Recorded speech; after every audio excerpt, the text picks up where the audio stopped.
Hey, it's time for another update of the Concord Envoy from Walmart and some of the modifications that I've made. In addition to a stem and some drop bar ends that I flipped upside down, I went from a 16 tooth to a 14 and now a 12 tooth freewheel in the back.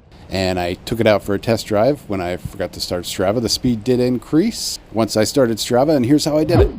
Okay, ran into a couple problems.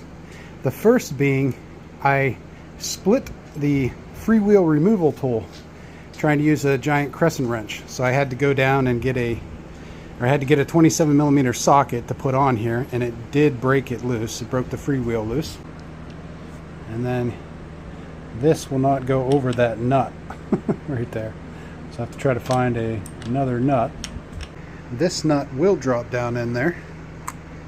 I just have to take the lip off, the axle nut, whereas the original nut for the axle on the inside of the axle will not go through there. Okay, there's what we got.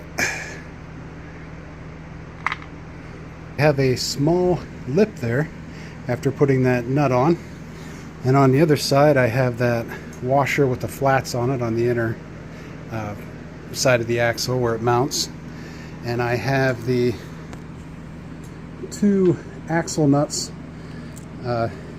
one off the left side and one off the right side. So I'm going to put the nut with the flats on the other side to make up the difference, that little gap in there, and then put the two inner axle nuts with the hexagon nuts on the other side. There's the end result. Nut with the flats, two hex nuts. Okay, done. Seriously? I'm showing it. And I just want to point out that the JB weld on the spoke that I tagged when I was removing the 16 tooth, that spoke that I tagged when cutting off the 16 tooth freewheel is still holding with JB weld on it. So all the more reason to carry it in your everyday kit.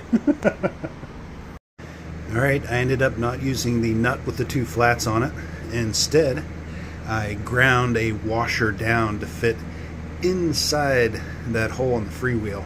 Give me a little bit more gap there so that the wheel would turn freely. It was braking before.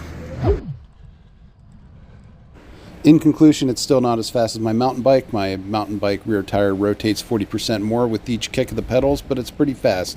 I feel like it's easier to maintain a higher average speed. So that's good.